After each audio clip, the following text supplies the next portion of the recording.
trust me, I tried. I really, really tried.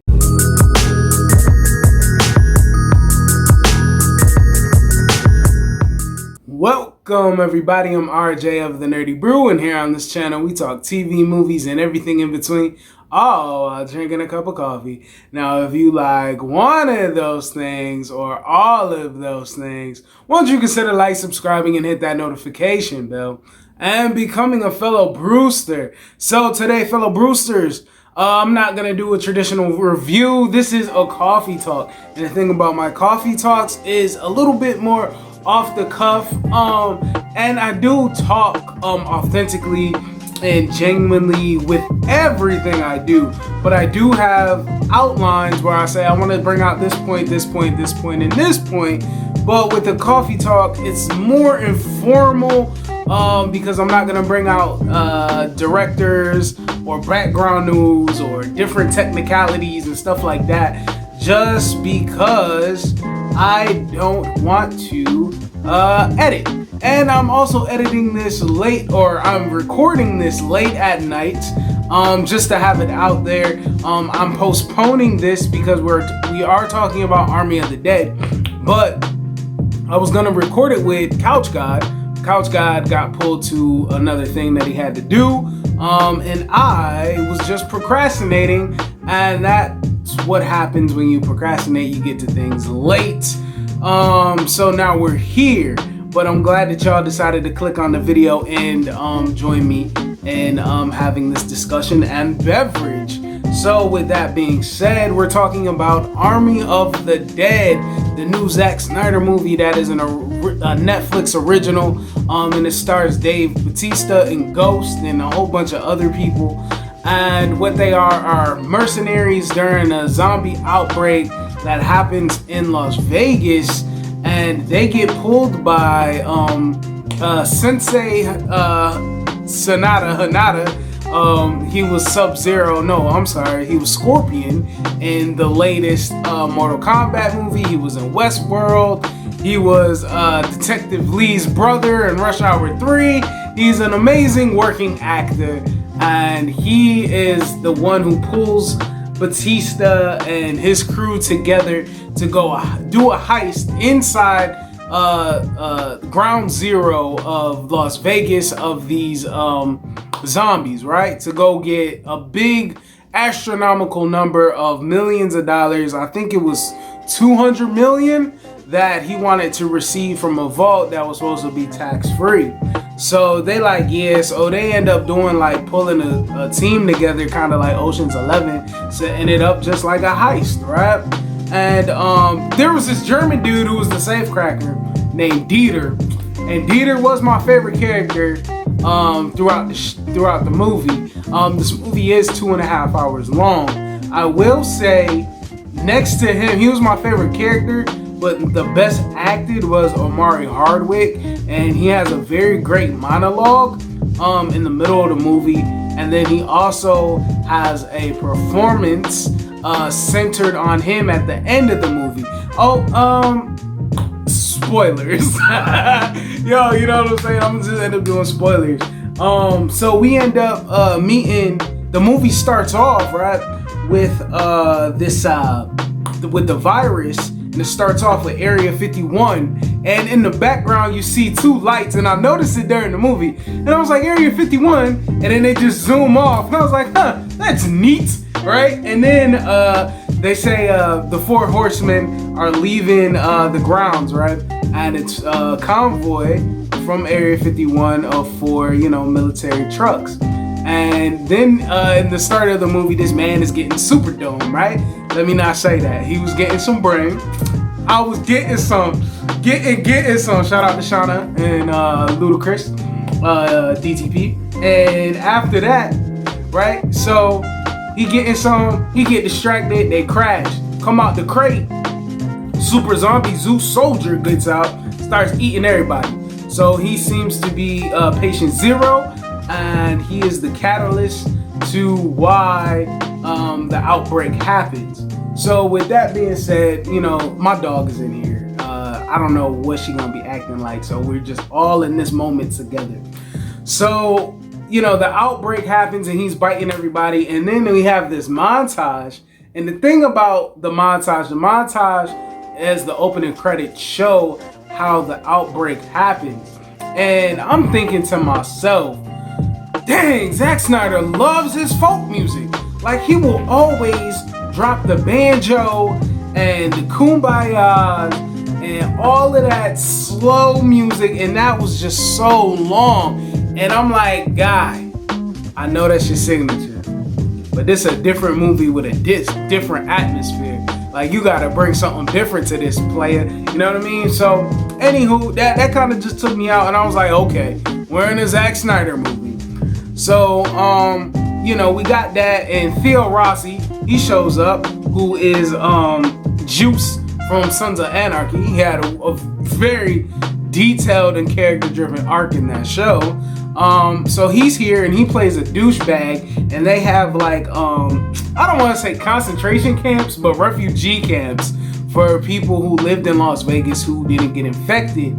But people want to go in there to retrieve money, goods, find a pathway out of the city. America decided to nuke the joint. And then it's a deadline with the mercenary crew. That there's this chick named the Coyote who knows how to maneuver into the heartland of the zombies. They take Juice there and use him as a sacrifice. So that's called the gun on the wall. With using it as a sacrifice, we're going to see that later. So with that being said, with the gun on the wall, they go through, they see Zeus, and he has a queen. And these alphas are mutated zombies where they are smart. They're able to have language, they're able to feel, they're able to communicate. But their consciousness is not as functioning as ours, but they're very much functioning to be aware and have a hierarchy in society amongst themselves. So that is a different take. That is more like, when I thought about that, that was more like Omega Man with Charleston Heston, or the remake of I Am Legend. And if you saw the ending of I Am Legend, you know, the main vampire infected dude wanted his woman. And that's what I really thought about that through this movie, of how it took the cues from that. The dude, Garrett Hudlin, or Garrett whatever, he's in Fear the Walking Dead, and he was also in Burn Notice as well. He's a working actor, and he was the bodyguard to Sonata. And with him being the bodyguard to Sonata, he actually had ulterior motives. The funniest thing that they bring out in that movie is like, yo, this dude is clearly evil.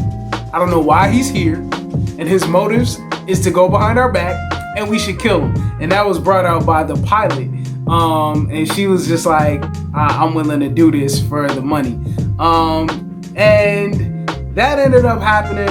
And this girl, this Chola in the movie, who had one of the best action sequences in the movie, found out that he was a sleaze and willing to betray him. She just had intuition about it, and she found out.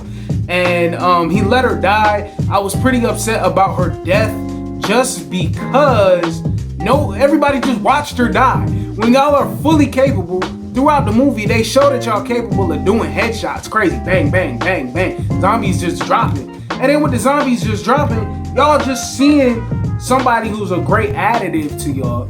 A major human life, you know what I'm saying, who can assist y'all throughout the mission.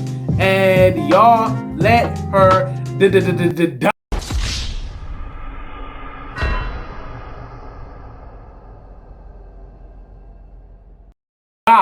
I didn't get any of that. But so that happens. And major point of the movie, everybody dies, right?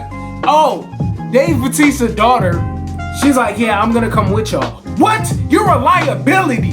Why are you coming on this when you're dead weight?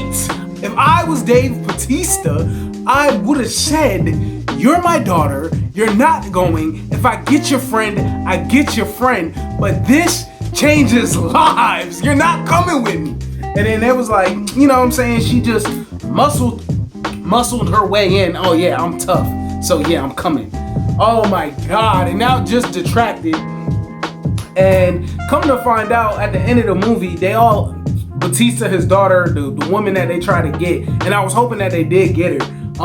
And Zeus, who was the main alpha zombie, is attacking him. And most of everybody died through most of the movie. Most of everybody. I'll say the one who didn't die, I definitely love that my guy, Ghost, didn't die, right? Ghost was saved by Dieter from an attack from, Zeus, right? He died, got an attack from Zeus. So after that, they end up saving her. They get away on the helicopter. Tig, the pilot, you know what I'm saying? She comes back because when they go outside after everything that they went through, she left. But then she was like, I grew a conscience and came back.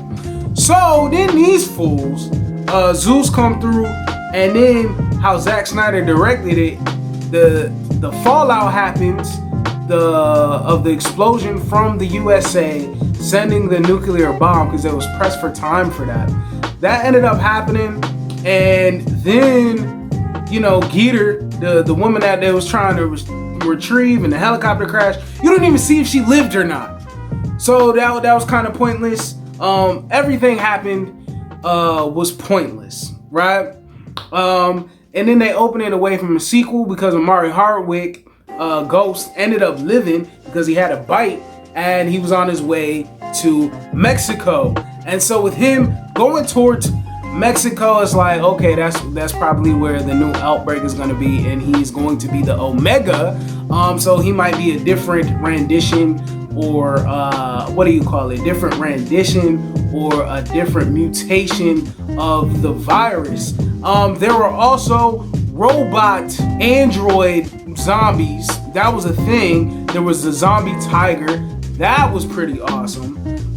He killed the bad guy who was the bodyguard. It was a great murdering scene. I enjoyed it because it was like a comeuppance, and it was his, and it was justified, and he ended up getting it. I would say that the directing style, Zack Snyder, the gore was good. The action was good. I enjoyed the physical performances that everybody did and how the action was filmed. But there was something about the cinematography, about, I wouldn't say shaky cam, but the depth of field was out of focus. I did not like that. It was a lot of blurs. And then when stuff was gray, the lighting was off. I can understand from an artistic aspect was to add the mystery, but it just wasn't appealing to see. I'm trying to wrap this up. Another thing that I want to bring out for the movie. Oh, another thing that kind of just like bothered me or threw me out the movie is the ulterior motive of getting the queen's head because she was an alpha, and that was worth more than a 200 million because they can make super soldiers or control the soldiers or the zombies that have an entire army and having a military contract. Because at some point you could even see that there was soldiers talking with Hanada, right? That's not even his name. That's from Naruto. But anywho, Sonata. So my thing is this. Why have that as an ulterior motive? That didn't make any sense to me. Why don't you just say that from the jump? Other than, I think the mercenaries will be like, oh no, we found out that he's evil. But he can be like, yeah, I need for you to retrieve me one of those heads and get it back. Because I felt like if the movie didn't have one or the other, because it could have been getting the head, retrieving the head, and escaping. And then everybody failed. What was the point? The head died from Shorty, from the coyote. She dropped the head, right? The other dude, Zeus, he ended up dying. Like, for what? Like, why are you trying to get revenge? And there was no point of having the money. The money got put it. There was no money no more. So I just really felt like all of that was wasteless and definitely a big plot hole. But if you want to dispute it, let me know down in the thoughts in the comments below, or even give me clarity, because I know that they said it like he did it, but like, why not have that be the main objective instead of for the detour, or one or the other? Like, can the movie definitely be about the $200 million? Because you just sent these people on a suicide mission with no way out, for the reason, you know what I'm saying? And everybody failed. Like, who lived was his daughter, and the detour and the detraction was because of her. So just because of me bringing this out, like, I told my mans, I was like, nah, I like the movie, I'm not gonna talk bad about Zack Snyder. But I'm not gonna talk bad about Zack Snyder. But I don't like this movie. I don't like this movie. The movie is good to have in the background, but everything else just made it definitely a problem for me that I could pick the flaws. Not every movie is perfect, but at least if I'm gonna see something at some point, I want to be satisfied at some point. And I'll say Tom and Jerry was one of the worst movies, and I'm not gonna say that this movie was on the level of Tom and Jerry, but I can say that I've seen it. As I said, yo, and like, I'm trying to get on board with Zack Snyder. He has made 2 movies that I adore, of 300 and Watchmen. And then this was a different movie that was just him and that wasn't tied to anything else.